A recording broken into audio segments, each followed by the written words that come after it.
Good morning. This is the IViewOps services video 3. What we do is build onto the configuration we showed in services video 1. In services video 2 we covered dynamic simulation. In 3 we are going to add solids handling systems like the primary anaerobic digester. We're going to add some DAF, etc. So let's look at where we are trying to get to. What this video shows is that the primary sludge goes in. Here's a combiner which brings in the thickened waste sludge. If we want to send the thickened waste sludge this way, there is a chemical feeder here. It goes into a primary sludge digestion. If you have combined this with the waste sludge, this is the anaerobic digester over here, which is digesting both waste activated and primary sludge. The digested sludge flows back this way here. If you look at the waste sludge flow stream, it goes through into a DAF, and the DAF sends the thickened waste sludge out this way into this splitter. The splitter can direct all or part of the thickened waste sludge this way. Whatever is not directed this way is going to go here. The digested sludge from the anaerobic digester comes in here. It goes into a sludge holding tank, and the sludge holding tank is not as big as an anaerobic digester, but you can have the sludge holding tank decant. In this case, we are not decanting clear liquid and thickening the sludge. We're just holding the tank as holding the sludge as a buffer. And then from the sludge holding tank, it goes into a dewatering system, which can be a filter press or centrifuge or something else. The sludge that comes, the sludge that is dewatered comes out of the bottom over here, from the bottom of this T, and the filtrate or the centrate goes back here, and so does the clear liquid from the DAF, and that goes back to the headworks. Okay, why do we have a chemical feeder arranged over here to feed into the anaerobic digester? We will discuss that a little bit later, but what happens is sometimes when you run from an initial convergence, if you don't have enough of biomass coming back, like if you don't have the waste sludge and you have wrong values of initial gas for your anaerobic digester, we find that we cannot grow the OAMs, the methanogens, because the pH drops too low. So to prevent that from happening, we feed the alkalinity only when we are starting from an initial gas, and then we remove the alkalinity when we are rerunning from the previous gas. So that's just to get the computation started. Okay. Now let's go back and start building this over here. So we won't need this sludge stream here, so I will delete this, or the sludge stream does not need to end here. We will put in all the other units over here. So there's a flow combiner that we had, which will bring in the possibility of bringing in waste activated sludge here. We had another flow combiner here in case we wanted to feed chemicals, and it's pointing like as if the flow is going to come this way, but I will click on, actually I need to flip horizontal, and this is here. Now if you look here, we have by default put the chemical feeder here, but it can be anywhere else, so I'll put in a chemical feeder here. Now the next thing is bringing in an anaerobic digester icon. That's over here, so I brought in the anaerobic digester icon. Then I will disconnect or remove this from here. I will move this out over here. So the waste sludge is going to go into a DAF like we had put. The flow is going to come in here, and then the thickened waste sludge is going to go out here and then go into a flow divider or a splitter that can direct the flow the right way. So I'm going to flip this so that this can connect here. So yeah. Okay. Now the digested sludge from the anaerobic digester is going to come in here and go into a combiner, which I'm going to put in here. and I'm also going to flip this around, and then I'm going to put in a sludge holding tank here. Then I'm going to go to dewatering and bring in the dewatering icon here. Now I need a few more things, which is for the filtrate to go in here, and it'll connect up here. So I need to delete this raw and fluent flow stream here to set up a combiner here. I'll put in a combiner here, and that will bring in the recycled centrate, etc. over here. So let's see what we can do now. So let's start connecting. Let's start over here, connect this. Let's connect this to this. Let's connect the primary sludge here. Let's connect this to this. Let's connect the chemical feeder flow line to here. Let's connect this to the anaerobic digester feed. Let's connect the anaerobic digester effluent to this combiner here. Okay, now we can move this. Let's connect the waste sludge to the DAF. Let's connect the thickened waste sludge to here. Okay, I'll move this up here. Now, the thickened waste sludge, if we send it back to the anaerobic digester, that will go through this line. If we don't, it'll go through this way. Now this combined sludge flow feeds into the sludge holding tank. The sludge holding tank feeds into the dewatering unit. The dewatering unit, the thickened or the pressed sludge is in the sludge wasting. Now this recycle from here is going to go back here, but so is this recycle. So I need a combiner. I put in a combiner here.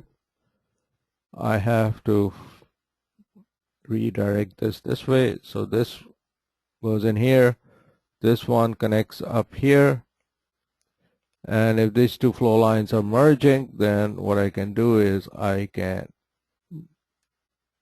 grab one of these and move it around here.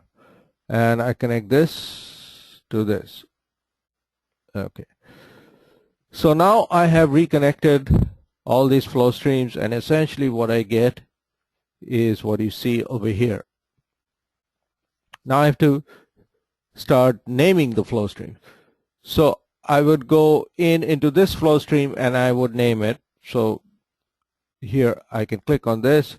It's now some flow stream 780. Instead I call it primary sludge. If I want to color this like I had shown before, you go in here, you can select which palette you want to use, but let's say I used this color as the primary sludge color. So there is a primary sludge. If you look here, primary sludge is sitting here. Now I mentioned before how we can move these, and so we will have to move it later on. Now this one here is the waste sludge, so I would name this the waste sludge. This one here is the thickened waste sludge, so I could name it thickened TWAS or thickened waste activated sludge. Okay, this one is the DAF subnatant, which is going back to the headworks. This one here is the plant recycle, which is going back to the headworks. Okay, and so on and so forth. So we keep moving through this and we will set this up. So let's switch back to the one that is already set up. So here what you will see is that I went into the chemical feeder. When you click on the chemical feeder, you will get this option to add chemical. When you click on this, you would select your chemical. So I will go back to this one, click on the chemical feeder, and here it says add chemical. I click on this and it says chemical 1. Now if I want to name this caustic soda, remember this is just to help the computation get started. The caustic soda over here. and let's say its alkalinity contribution. As you get to be a more sophisticated user, it will become easier to figure out when you really need to use it and when you're just putting in kind of a placeholder. This alkalinity is, let's say it's a 100% caustic soda, not 25% or 50%, and we have 400,000 milligrams per liter of alkalinity in it. Well, right now we are not feeding any dose, but if you were, this would become relevant. You go into the anaerobic digester, and the first thing you have to do is set up the right depth, and let's say this is 7 meters. Then you have to go in here and select how many parallel digesters you have. Let's say we have 2 parallel digesters, so we set up 2 circular cells.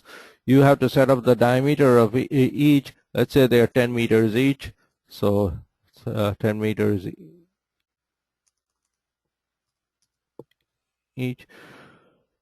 Then we will get into some of the nuts and bolts of how you set up the components, processes, SGM, etc. of the digester. We'll get back to that.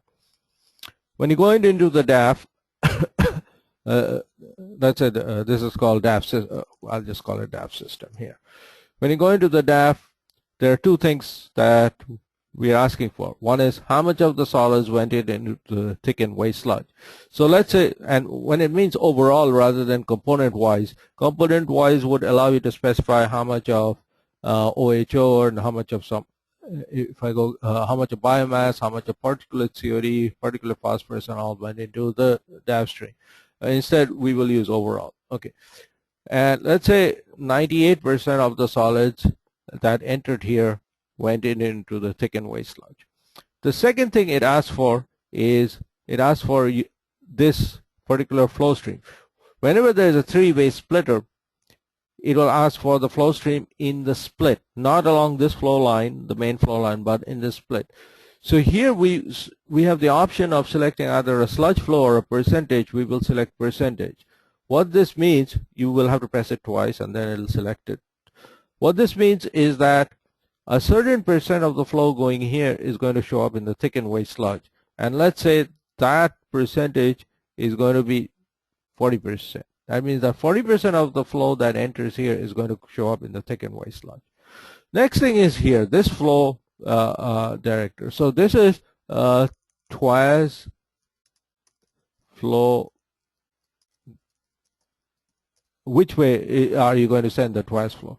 If you're going to send all the twice flow this way, again out through this part of the T, not along the main flow line, it's always this, then we will say, okay, 100% of the flow is going to go this way. So when you look at this flow controller, in the nitro recycle we used a liquid flow, we specify the flow rate.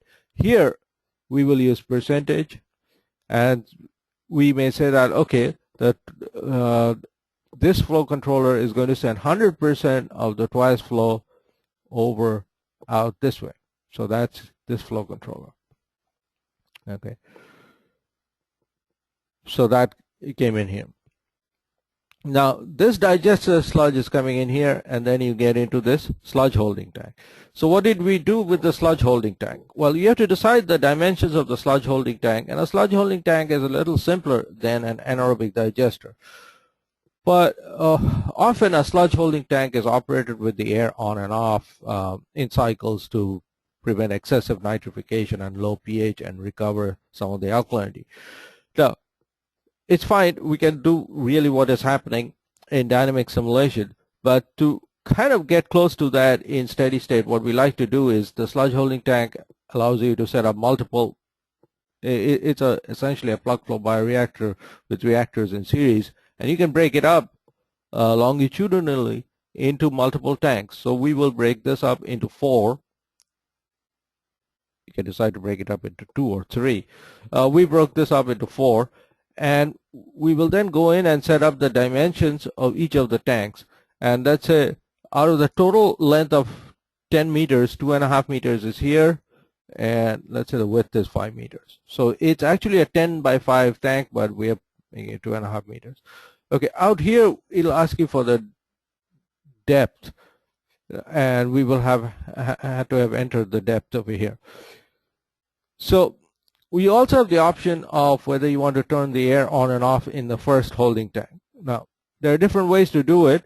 We can keep the diffused aeration on and then go into the set point controller like we had seen in the previous video, and in the on-off controller, and we can turn it off. So that's one way to do it. Okay, or you could go right here and say, no, I don't want to turn the air on here, and you can make it none. Well, let me just use the set point controller mode for now, and we will finish all of this. We will set up the right dimensions. You go into the dewatering, and again it'll ask you similar things, because this is also a separator. In fact, you can use this same icon as a separator rather than a dewatering unit.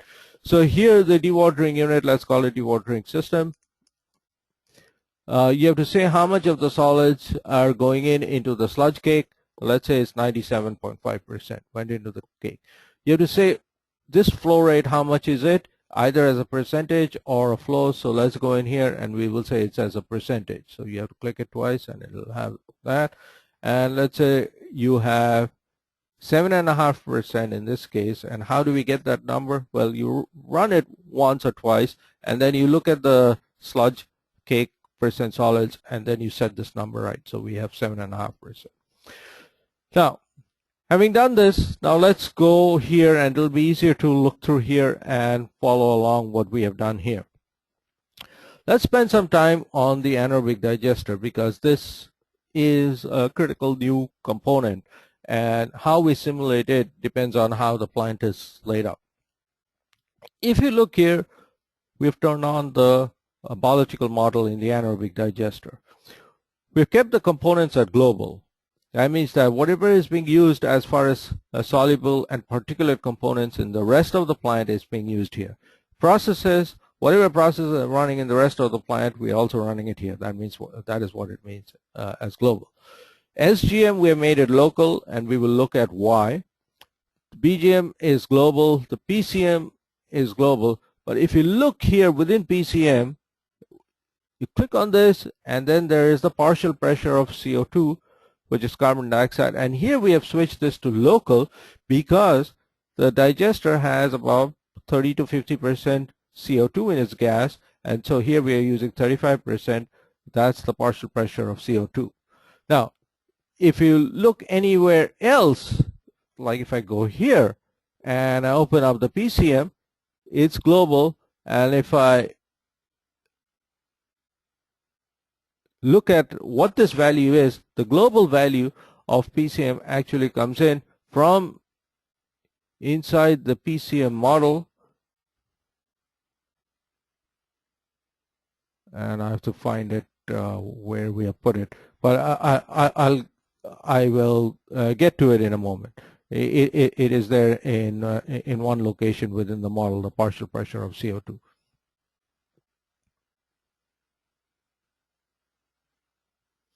So let's find the partial pressure of CO2. Where actually it was put in is in this constant, and here is the global partial pressure of CO2, 0.015. We may move it somewhere else later, but this, depending on the altitude of your plant, if it's at sea level, it's about 1.5% carbon dioxide. If it's at elevation, it may be down less than 1.5%. So that's the carbon dioxide in the atmosphere above all these open tanks. But this tank has a different partial pressure of CO2, and that's specified here. The other thing that you need to know is that this tank has a different temperature. So this anaerobic digester, its tank, if you look in its tank, there is a child acid called liquid temperature here. And when you get into this, you will go in here and you will enter the local temperature, which is 37 or 98 degrees Fahrenheit or 95 degrees Fahrenheit, depending on the units you choose, but this is 37 Celsius. This temperature is different from the temperature that we are using in the rest of the plant, which is this liquid temperature here. We ran this at 20, but you can change that temperature. We can also connect it to a sensor that is bringing in data from SCADA. So now let's look at what are these global components before we get into this local components. If you want to see the global components in the model here, so we went into model, we went into soluble species, And here you see the SF has been turned on, SA has been turned on, SUF has been turned on, and so on, SPO4, etc. And down below, if you're running an anaerobic digester and biological excess phosphorus removal, calcium, magnesium are important, so those have been turned on. Okay, if you look at the particulate, this is also important. We've turned on the OHO, OAF, OAM, PAOs, though when we ran this, and if you start finding that there's hardly any PAO, it may be smarter to just shut off the PAO rather than have difficulty in convergence.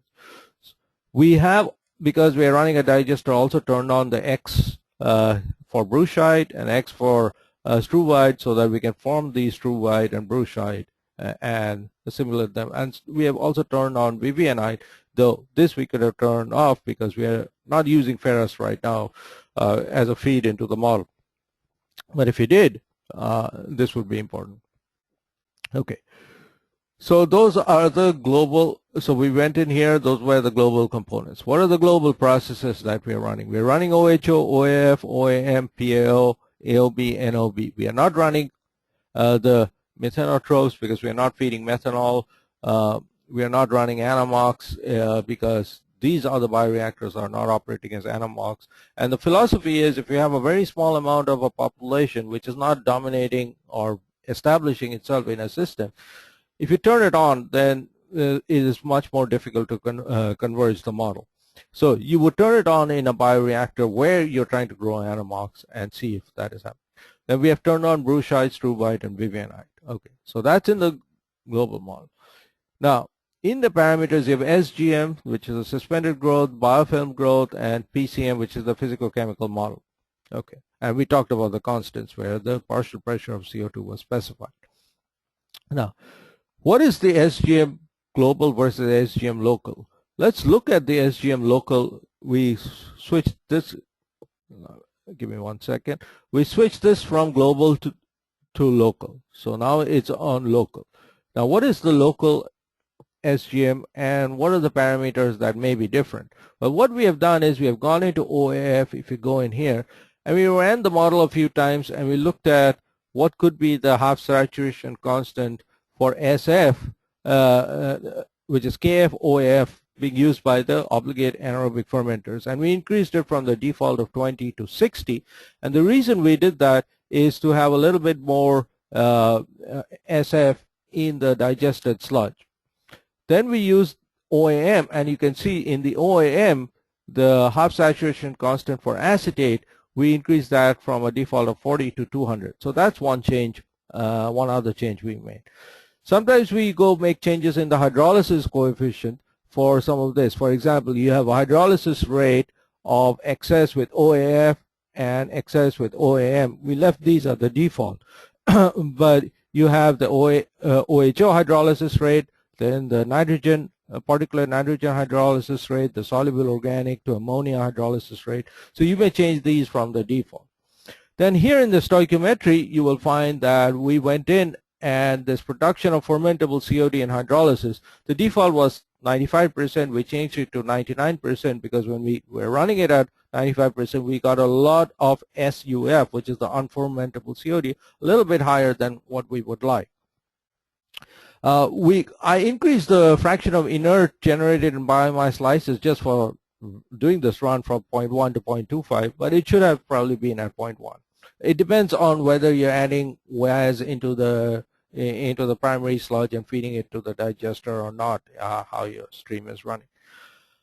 So those are some of the changes. What's also very important is that we started this with local initial guesses, and a good local initial guess will avoid the need for feeding alkalinity to get the digester started from an initial guess. So we added in so much SF, so much SA. These are a little lower than where they should have been, but at least they're higher than what the rest of the initial guess for the other bioreactors are.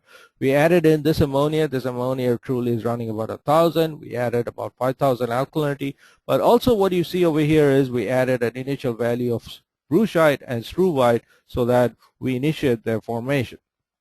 So we are using local initial guesses over here. Okay. So now the next step is, now that we have done that, There's one other place where we have found that we need to run good initial guesses. But one thing I missed before we leave this. There's a dampening flow that we specified, and this dampening flow is, in this case, 20,000 meter cube per day, which is quite significant compared to the flow that when we ran the model, the flow going in here is 80.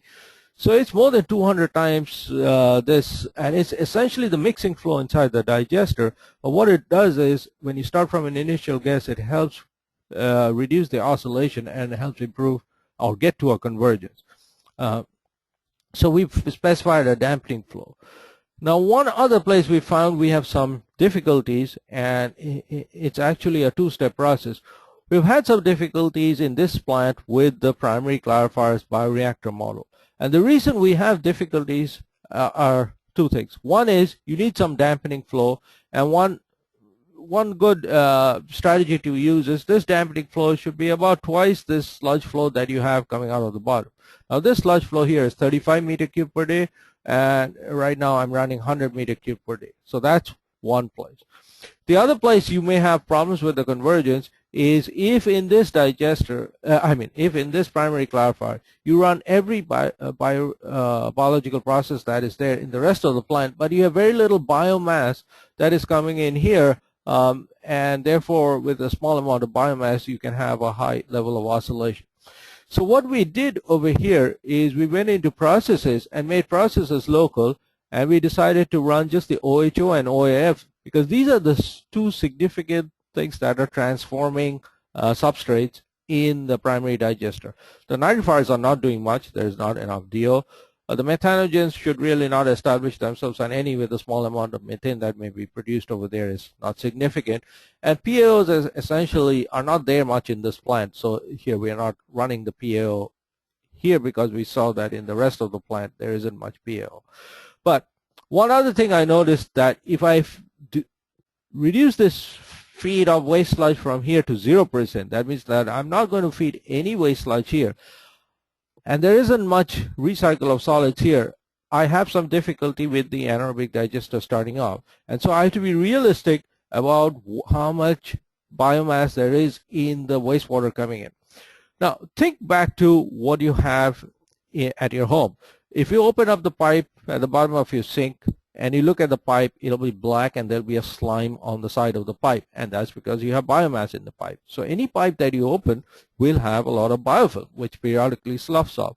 So it is good practice to put some OHO, some OAF, and some OAM, and possibly a little bit of PO, AOB, and NOB in this over here to kind of seed your process. It really does not play a big picture, but it will help seed it, and it'll help you with your convergence from initial guess. So we've put these values in, and where this helped is if I don't have this sludge coming back from here, then the only source of biomass is here.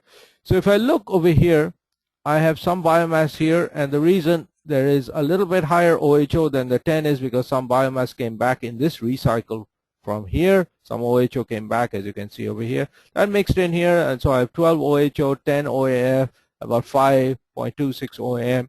But in the settled sludge over here, I have quite a bit of OHO, OAM, OAF, OAM here, which is then feeding into the digester.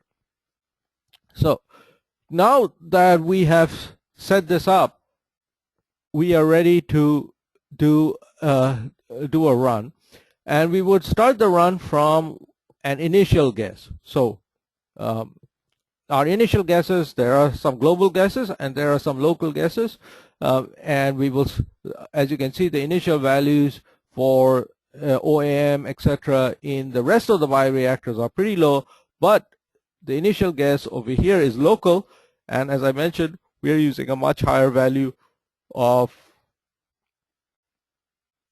biomass over here.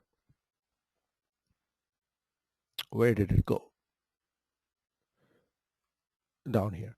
XOHO, XOAF, in the digester we are using much higher values. So I have set my, I've gone into options, I've gone into steady state, and I've started the calculation from an initial, I'm going to start it from an initial guess.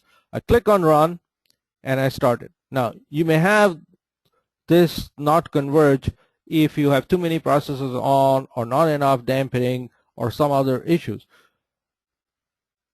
So you can see that this resulted in a problem. It decided not to converge. And so then I have to go back and investigate what may be causing the problem. And one place where it causes the problem is that this primary clarifier, I have two options.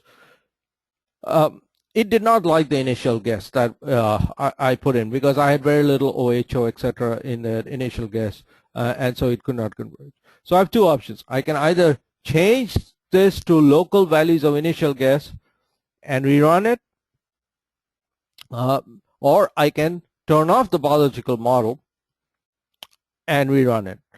So I have two ways to do it. So I will turn off the biological model for the initial guess in the primary clarifier, and I will try to converge. That means I'm not trying to run the biological model here. I'll turn it on after I finish running from the initial guess for the subsequent run. So now I'm running it, and it's moving towards convergence, but it may get stuck at a certain residual value, which again would be a challenge to overcome. If you get stuck at a certain residual value, you may have to change your dampening, or you may have to change the target that you're using as the residual value, and let it go from an initial guess to a first convergence, and then after you restart from the new guess, then you will have an easier time to get to a lower target value. But here it's moving through, it's getting close to this target that the computer set up based on what I had specified. So I let it run to convergence. Okay, so it has converged. Let's look at what targets we had set up. In general, we had said the maximum absolute error is 10,000, and there's a ratio that will start. This ratio is based on the initial error. It'll try to get to this fraction of the initial error, so that was around 25,000. So now that I have run it from the initial guess, the next step is I go in here, I go to steady state, and I remove this thing, use new initial guess. Instead, it will start from the previous set of values from the previous run. And now I've seen that I can turn on the biological model, and it will run. This biological model will start with the level of substrates, which is OHO of 1923, OAF of 1576 in this digester, which are way off from the initial guess that we had, which were like 10 OHO, 10 OAF, or 100 OHO, 10 OAF, and therein was the problem. Okay. Now remember that in the primary clarifier, I'm only running two processes, two local processes, which is OHO and OAF. So that again will help with the convergence. So I'm going to restart this, and this time I've started it with the previous set of values, and you can see the target is closer to this 10,000 that we had, because 0.0001 of whatever the initial error is getting close to this 10,000. So now I have converged here. Now I could look at the values over here that I've got. Let's look at the values out of the digester. Well, it has 5600 of alkalinity, it has 7600 OHO, 1320 OF, about 2000 OAM, very little PAO. In fact, this plant, let's look somewhere else for the amount of PAOs. Only 6 milligrams per liter of PAO. Do we need to run PAOs?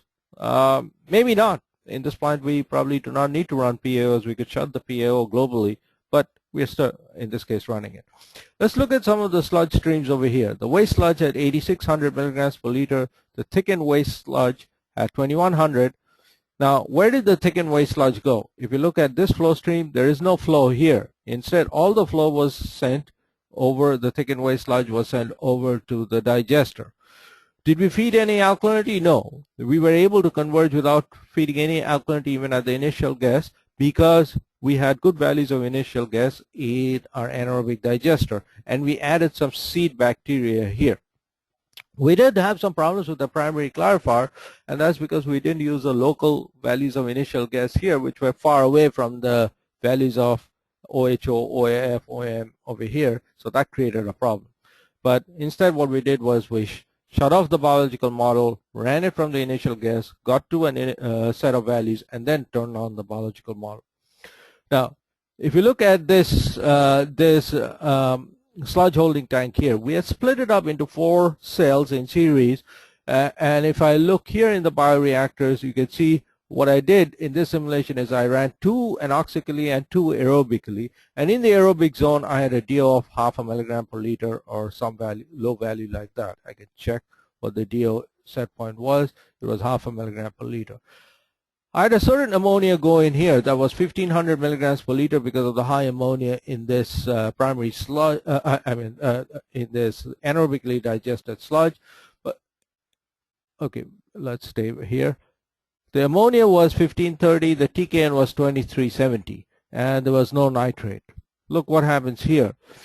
The ammonia is 913, so it has gone down. The TKN is 1692. That means that it went down because of denitrification. And there is some nitrate, 367, so 1692 plus 367 is about 1700 plus 367, about 2050. And here there was 2370, so I've lost some nitrogen to denitrification because of the way I'm operating this. But still, you will see that there is a significant amount of nitrate. Some alkalinity has been consumed. From 5,000 it went down to 2,000. Okay. Now, coming out of this dewatering unit, if I press here, I see I have about 18% or 18.8% solids. Now, really, if the plant was showing about 22% solids, what I need to do is I need to rerun this with a slightly different dewatered sludge percent over here. Let's say it's 7% instead of 7.5, and I will rerun this.